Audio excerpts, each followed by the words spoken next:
إن الحمد لله نحمده ونستعينه ونستغفره ونعوذ بالله من شرور أنفسنا ومن سيئات أعمالنا من يهده الله فلا مضل له ومن يضلل فلا هادي له وأشهد أن لا إله إلا الله وحده لا شريك له وأشهد أن محمدا عبده ورسوله صلى الله عليه وعلى آله وصحبه وسلم تسليما كثيرا إلى يوم الدين فإن خير الكلام كلام الله وخير الهدي هدي محمد صلى الله عليه وسلم وشر الأمور محدثاتها وكل محدثة بدعة وكل بدعة ضلالة وكل ضلالة في النار. Amma ba'd. Əziz qardaşlarım, həmişə olduğu kimi hamınıza, eləcə də özümə Allahdan qorxmağa nəsihət edirəm. Bugünkü mövzumuz olduqca möhtəşəm bir mövzudur. Peyğəmbərimiz sallallahu aleyhi və səlləmin gecə səfəri, sonra da Meyrac, yəni Rəbbinin yanına yüksəlməsindən aiddir. Bu mövzu haqqında alimlər neçə kitablar yazırlar. Hədis raviləri neçə hədislər rəvayət ediblər. Bu hədislərin hamısını, yəni səhihlərini bir yerə toplamaqla mövzunu hazırlamışıq. Lakin mövzumuza Allahın ayəsi ilə başlayacaq. Əl-İsra surəsinin 1-ci ayəsində Allah subhanahu wa ta'ala buyurur: Subhanəl-ləzi əsrə bi'abdihi leylən minəl məscidil harami iləl məscidil əqsa əlləzi baraknə havləhu linuriyəhu min əyətinə innəhu huvəs-səmi'ul basir. Dəlillərimizdən bəzisini Peyğəmbərə göstərmək üçün öz qulunu gecə vaxtı Məscidül Haramdan ətrafına xeyir bərəkət verdiyimiz Məscidül Əqsaya aparan Allah pak və müqəddəsdir. Həqiqətən o hər şeyi eşidəndir, hər şeyi görəndir. Ayə artıq Peyğəmbər sallallahu aleyhi və səlləmin bu gecə səfərini təsdiqləyir. Hədislər isə bunu daha geniş şəkildə bizə izah edir. Peyğəmbər sallallahu aleyhi və səlləm bu hadisəni bizə belə rəvayət etmişdir. Mən Məkkədə ikən evimin tavanı aralandı və Cəbrail yanıma indi. O mənim köksümü yarıb qəlbimi çıxartdı. Onu zəmzəm suyu ilə yuyub, iman və hikmətlə doldurduqdan sonra onu yerinə qoydu və köksümü bağladı. Sonra mənim yanıma qatırdan alçaq və uzunqulaqdan hündür olan ağ rəngli bir heyvan gətirdilər. Onun adı Buraq idi. Bu addımını gözünün gördüyü son məsafəyə qoyurdu. Nəhayət məni ona mindirdilər. Sonra mən Cəbrail ilə birlikdə yola düşdüm. Biz gəlib Beytül Məqdisə çatdıq. Orada mən Burağı məndən əvvəlki peyğəmbərlərin bağladığı Beytül Məqdisin qapısındakı halqaya bağladım. Sonra məscidə daxil oldum və orada 2 rükət namaz qıldım. Sonra mən yenə Burağa mindim və o məni göyə qaldırdı. Nəhayət biz dünya səmasına gəlib çatdıqda Cəbrail bu səmanın gözətçisinə qapını aç dedi. Gözətçi kimdir o? Deyə soruşdu. O, Cəbraildir dedi. Gözətçi soruşdu, yanında kimsə varmı?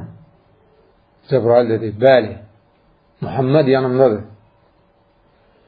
Gözətçi soruşdu, ona gəlsin deyə xəbər göndərilibmi? Cəbrail bəli dedi. Gözətçi qapıları açdı. Biz bu göyün üstünə qalxdıq və orada oturmuş bir adam gördük ki, onun sağ və sol tərəfində toplumlar var idi. Bu adam sağa baxanda gülür, sola baxanda ağlayırdı. O məni görüb dedi: əməli salih peyğəmbər və əməli salih oğul xoş gəlibdir. Mən dedim, ey Cəbrail, bu kimdir? Cəbrail dedi, bu atan Adəmdir. Sağında və solunda olan toplumlar isə zürriyyətinin ruhlarıdır. Sağındakılar cənnət əhli, solundakılar isə cəhənnəm əhlidir. Buna görə də o sağına baxanda gülür, soluna baxanda ağlayır. Sonra biz ikinci səmaya qalxdıq. Oradakı gözətçi kimdir deyə soruşdu. O Cəbraildir dedi. Gözətçi soruşdu, yanındakı kimdir? Cəbrail Muhammeddir dedi. Gözətçi soruşdu, ona gəlsin deyə xəbər göndərilibmi? Cəbrail bəli deyə cavab verdi. Gözətçi dedi, xoş gəlib, səfa gətirib. O nə gözəl ziyarətçidir. Orada biz Yəhyanın və İsa'nın yanına gəldik. Cəbrail dedi, bunlar xala uşaqlarıdır. Bu Yəhyadır, bu da İsa. Onlara salam ver. Mən onları salamladım. Onlar da mənə əməli salih qardaş və əməli salih peyğəmbər xoş gəlibdir dedi və mənim üçün xeyir dilədilər. Sonra biz üçüncü səmaya qalxdıq. Oradakı gözətçi də kimdir deyə soruşdu. O Cəbraildir dedi. Gözətçi soruşdu, yanındakı kimdir? Cəbrail Muhammeddir dedi. Gözətçi soruşdu, ona gəlsin deyə xəbər göndərilibmi? Cəbrail bəli deyə cavab verdi. Gözətçi dedi, xoş gəlib, səfa gətirib. O nə gözəl ziyarətçidir. Orada biz Yusufun yanına gəldik. Ona gözəlliyin yarısı verilmişdi. Cəbrail dedi, bu Yusufdur. Ona salam ver. Mən onu salamladım. O da mənə əməli salih qardaş və əməli salih peyğəmbər xoş gəlibdir dedi. Və mənim üçün xeyir dilədi. Sonra biz dördüncü səmaya qalxdıq. Oradakı gözətçi də kimdir deyə soruşdu. O Cəbraildir dedi. Gözətçi yanındakı kimdir deyə soruşdu. Cəbrail Muhammeddir dedi. Gözətçi soruşdu. Ona gəlsin deyə xəbər göndərilibmi? Cəbrail bəli deyə cavab verdi. Gözətçi dedi, xoş gəlib, səfa gətirib. O nə gözəl ziyarətçidir. Orada biz İdrisin yanına gəldik. Cəbrail dedi, bu İdrisdir, ona salam ver. Mən onu salamladım, o da mənə əməli salih peyğəmbər və əməli salih qardaş xoş gəlibdir dedi və mənim üçün xeyir dilədi. Sonra biz 5-ci səmaya qalxdıq. Oradakı gözətçi kimdir deyə soruşdu. O Cəbraildir dedi. Gözətçi yanındakı kimdir deyə soruşdu. Cəbrail Muhammeddir dedi. Gözətçi soruşdu. Ona gəlsin deyə xəbər göndərilibmi? Cəbrail bəli deyə cavab verdi. Gözətçi dedi, xoş gəlib, səfa gətirib. O nə gözəl ziyarətçidir. Orada biz Harunun yanına gəldik. Cəbrail dedi, bu Harundur.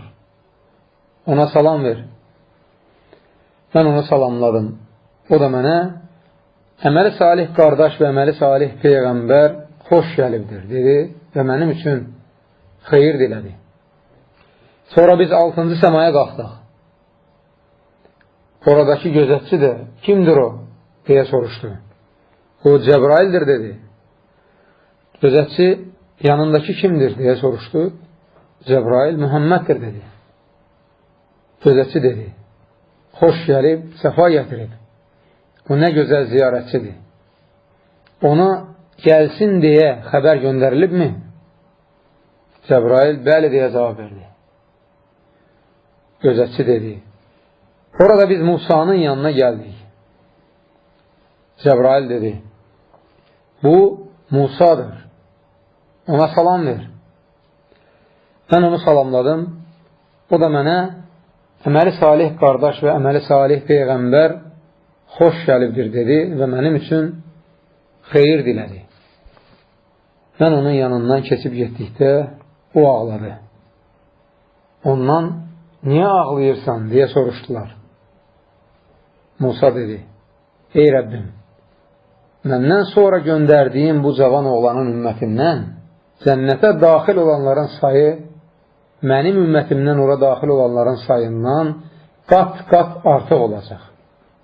Hədisin bu yerində bir haşiyə çıxaq, sonra davam edək.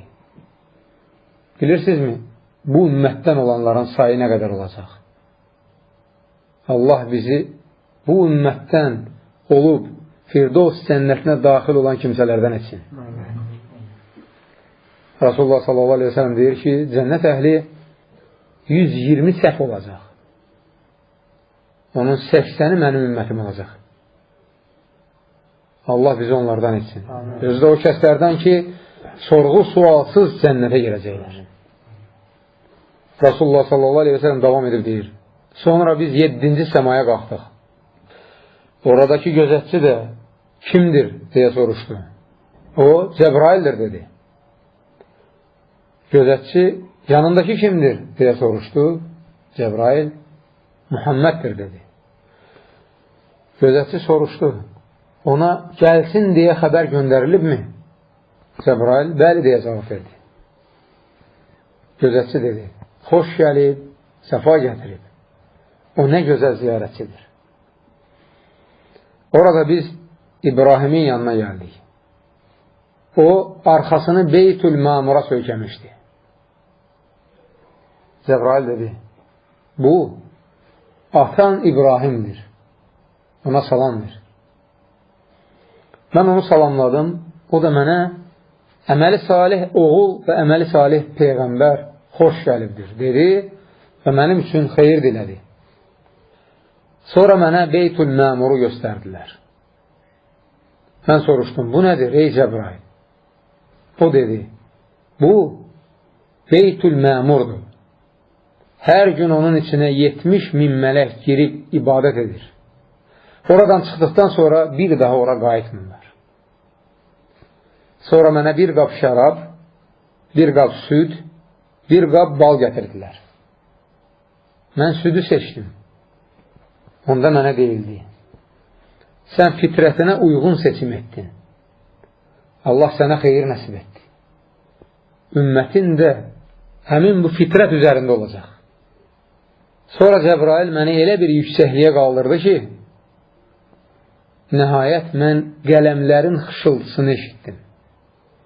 Sonra mənə son həddəki sidr ağacını göstərdilər. Onun yarpaqları fil qulaqları boyda idi. Meyvələri də Həcər məmləkətində düzəldilən saxsı səhənglərə bənziyirdi.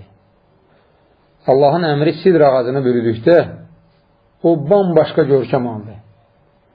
Belə ki, Allahın yaratdıqlarından heç kəs onun gözəlliyini vəsf edə bilməz. Cəbrail dedi, bu Sidratul Müntəhədir. Baxdım ki, bu ağacın dibindən 4 çay axır. Bu çaylardan ikisi altdan, ikisi də üstdən axır. Mən bunlar haqqında Cəbraildən soruşdum, o dedi, altdakı çaylar cənnətdən axır. Üstdəki çaylar isə Nil və Furat çaylarıdır. Sonra məni cənnətə daxil etdilər. Orada incilərdən qübbələr var idi. Torpağı da müşk idi. Sonra mənə gündəlik olaraq 50 vaxt namaz qılmaq vacib buyuruldu. Bundan sonra mən geri qayıtdım. Və Musanın yanına gəlib çatdıqda o məndən nə oldu deyə soruşdu. Dedim, mənə gündəlik olaraq 50 vaxt namaz qılmaq vacib buyuruldu. Musa dedi, mən insanları səndən yaxşı tanıyıram. Mən İsrail oğullarını haqq yola çəkənədək çox çətinliklər keçmişəm. Sənin ümmətin bu 50 vaxt namazın öhdəsindən gələ bilməyəcək. Rəbbinin yanına qayıt və ondan bu hökmü yüngülləşdirməyini xahiş et. Mən Allahın yanına qayıdıb, ondan bu hökmü yüngülləşdirməyini xahiş etdim. O da vacib namazların sayını 40'a indirdi. Sonra mən yenə Musanın yanına gəldim və o mənə yenə Rəbbimin yanına qayıtmağı nəsihət etdi. Mən Allahın huzuruna qayıdıb ona yalvardım. O da vacib namazların sayını 30'a indirdi.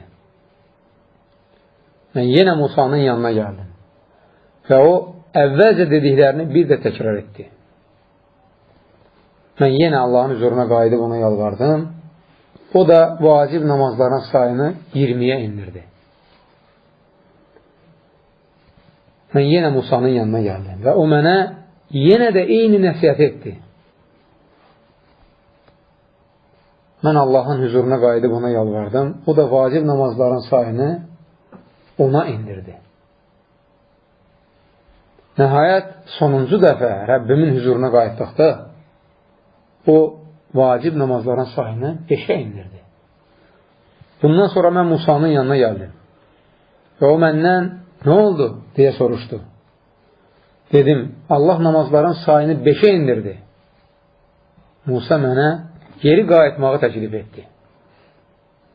Lakin mən dedim, Rəbbimin huzuruna qayıtmağa utanıram. Mən artıq bu əmri yerinə yetirməyə razıyam. Bu vaxt belə bir səda gəldi. Mən əzəldən yazdığım hökmü vacib buyurdum. 50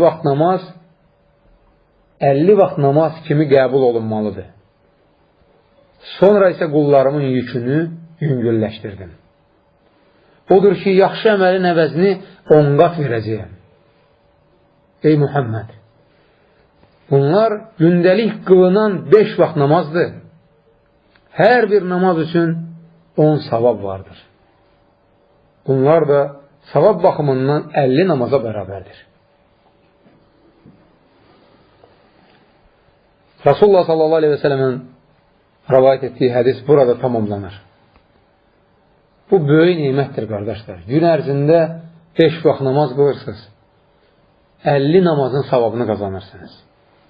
Buna görə də Peyğəmbərimiz sallallahu aleyhi ve sellemə minnətdar olmalıyıq.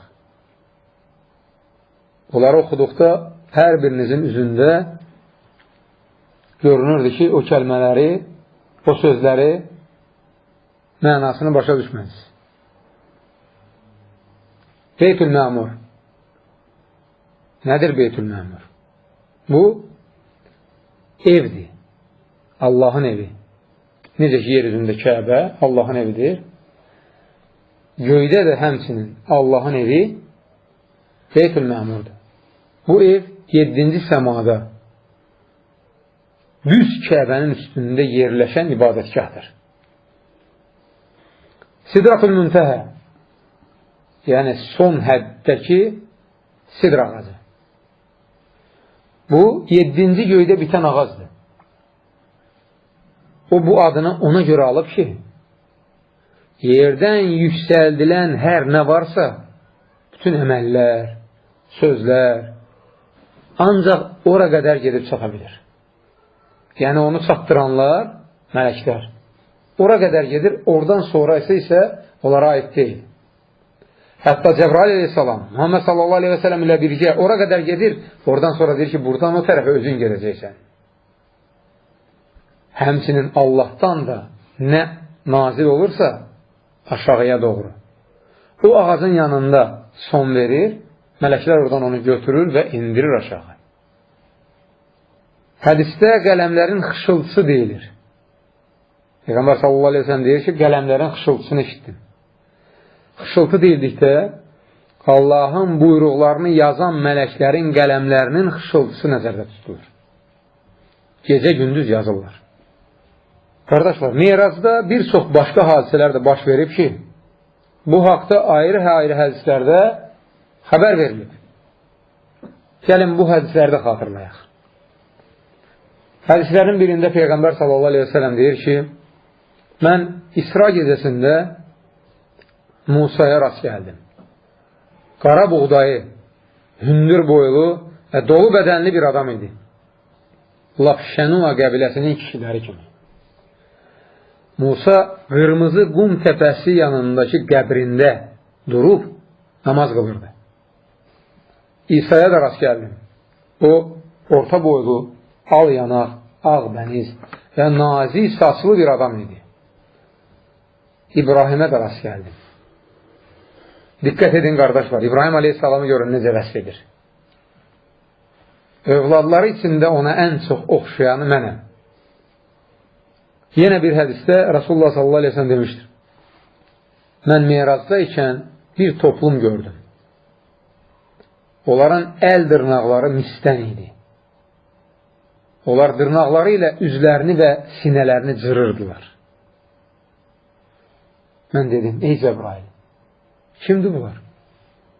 Cəbrail dedi, bunlar insanların qeybətini edənlər və onların namusuna toxunanlardır. Digər hədisdə Rasulullah sallallahu aleyhi ve sellem demiştir. Mən İsra gecəsində bir dəst adam gördüm. Onlar oddan olan qayçılarla öz dillərini və dodaqlarını kəsirdilər. Mən dedim, ey Cəbrail, kimdir bunlar? Cəbrail dedi, bunlar sənin ümmətinin xətibləridir. Onlar insanlara yaxşı işlər görməyi əmr edər, özləri isə o əməlləri yerinə yetirməzdilər. Halbuki özləri Allahın kitabını oxuyurdular. Məyər dərk etmirdilər? Yenə bir hədisdə Peyğəmbər sallallahu aleyhi ve sellem demişdir. İsra gecəsi mən gözəl bir iyi duydum və bu nədir ey Cəbrail deyə soruşdum. Cəbrail dedi, bu Fironun qızının saçlarını darayan qadının iyidir. Bu qadın yenə bir gün o qızın saçlarını darayarkən daraq əlindən yerə düşdü və o Bismillah deyib darağı götürdü. Onda Fironun qızı soruşdu, atamı qəsd edirsən?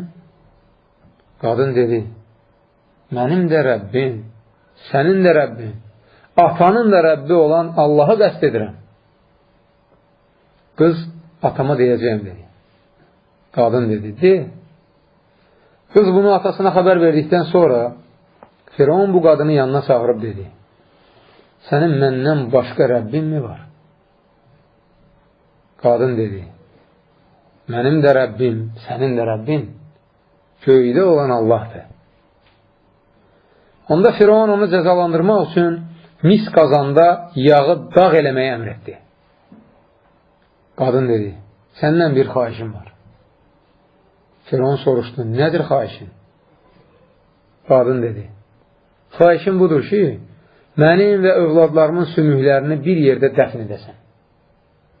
Firon dedi, istəyin yerinə yetiriləcək. Çünki bizim boynumuzda sənin haqqın var. Bundan sonra o qadının gözləri önündə övladlarını bir-bir qazana atıb yandırdılar. Axırda Südəmər körpəsini qazana atdıqda körpə dil açıb dedi, anacan, sən həqiqətən də haqq yoldasan. Yenə bir hədisdə rəvayət edilir ki, Ənəs ibn Malik radiyallahu anh demişdir. Peyğəmbər sallallahu aleyhi ve sellem İsra gecəsi göyə qalxmış və geri qayıtdıqda demişdir.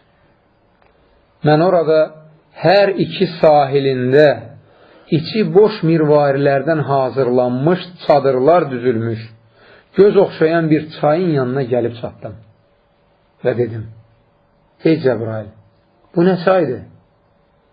Dedi ki, bu Allahın sənə bəxş etdiyi Kövsərdir. Bu da çox maraqlı hədisdir. Əbu Əyyub el-Ənsari rəvayət edir. Deyir ki, Rasulullah sallallahu aleyhi ve sellem Meyrac gecəsində İbrahim aleyhissalamın yanına gəlmiş və İbrahim Cəbraildən, ey Cəbrail, yanındakı kimdir deyə soruşmuş. Cəbrail də ona, bu Muhammeddir deyə cavab vermişdir. Onda İbrahim aleyhissalam Peyğəmbər sallallahu aleyhi ve sellemə belə nəsiyyət etmişdir. Ümmətinə əmr et, özləri üçün cənnətdə çoxlu ağac əksinlər. Baxın qardaşlar, məyər sizin üçün maraqlı deyilmi ki, bu ağacları necə əkəsiniz? Əlbəttə maraqlıdır. Nə qədər çox əksəniz, bir o qədər də cənnətə düşmək ehtimalınız artacaqdır. Peyğəmbər sallallahu aleyhi və səlləm ondan soruşdu. Cənnət ağacları nədir? İbrahim aleyhissalam da ona belə cavab verdi. La havlə və la quvvətə illə billah. Rasulullah sallallahu aleyhi və səlləm əbəs yerə ümmətinə buyurmur ki, gündəlik olaraq 100 dəfə la havlə və la quvvətə illə billah deyin. Hər gün cənnətdə özünüz üçün 100 ağac əkəcəksiniz. Yenə bir hədis Əbu Zər radiyallahu anh rəvayət edir. Mən Peyğəmbər sallallahu aleyhi və səlləmdən soruşdum. Ya Rasulullah, Rəbbini görmüsənmi? Səhabə bilir axı, Peyğəmbər sallallahu aleyhi və səlləm meyraca gedərkən Rəbbi ilə qarşı-qarşıya durub, onun əmrlərini dinləyib. Onun üçün maraqlıdır, Rəbbini görüb ya yox. Peyğəmbər sallallahu aleyhi və səlləm dedi, mən yalnız nur görmüşəm. Bu həyatda, biləsiniz qardaşlar, bu həyatda heç kəs Allahı görə bilməz. Yalnız qiyamət günü Allah özü istədiyi tərzdə özünü qullarına göstərəcək və onlar da onu 14 gecəlik ayı gördükləri kimi görəcəklər. Açıq aydın. Bu haqda Quran-ı Kərimdə olan ayə kifayətdir. Yoxsa hədislərə qalsa yüzlərlə hədis varid olub. Qiyamət surəsinin 22-ci, 23-cü ayələrində Allah Subhanahu buyurur: "Vucuhun yevmeizin nazira ilə Rabbihə nazira." Bu ayədə olan 5 isim və bir ön qoşma Allahı görməyə dəlalət edir. Bir-bir deyəcəm, siz də sadalayın. Vucuhun, üzlər. Göz harada yerləşir? Üzdə. Burada gözlə görməkdən söhbət gedir. Yevmə izin, həmin gün. Əgər qəlblə görməkdən söhbət getsəydi, niyə həmin günü xüsusiləşdirirdi? Elə indi də hamı qəlbi ilə görür ki, Allah var. Həmin günü xüsusiləşdirməsi o deməkdir ki, o gün görmək ayrı bir şey olacaq. Gözlə görəcəklər. Nadira, əsas burasıdır. Üzləri parlayan, o möminlər onu görəcəklər. Vəssalam. Kafirlərə gəlincə isə, Əl-Mutaffifin surəsinin səhv eləmirəmsə 15-ci ayəsində Allah Subhanahu buyurur: "Kəllə innəhum ar-rabbihim yevmə izin ləməhcubun." Onlarla Rəbləri arasına örtü çəkiləcək. Görməyəcəklər onu. Bu görməyin kafirlərə heç bir aidiyyəti yoxdur. 23-cü ayə belə başlayır. İlə Rabbihə nazira. Diqqət edin. İlə Rabbihə. Rəbbinə tərəf. Kim ki deyir qəlblə görmək. Məyər qəlbin hansısa tərəfə ehtiyacı var. Kim deyir ki, mən qəlbimlə filankəsi sağ tərəfə sevirəm, filankəsi sol tərəfə sevirəm. Aşağı yaxud yuxarı sevirəm. Qəlbə onun aidiyyəti yoxdur. Və nəhayət nazira. Baxacaq, nəzər salacaq. Vucuhun yevmeizin nazira ilə Rabbihə nazira. O gün parlayan üzlər, yəni möminlər Rəbbinə baxacaqlar, görəcəklər onu. Bu böyük nimətdir, ən böyük nimət. Peyğəmbər sallallahu aleyhi və səlləm gecə səfərindən qayıtdıqda hələ yatağı isti idi. Təsəvvür edəsinizmi bu gedişatın surətini? O zamanın bu zamana aidiyyəti yoxdur. O zamanla bu zaman tamam fərqli şeylərdir.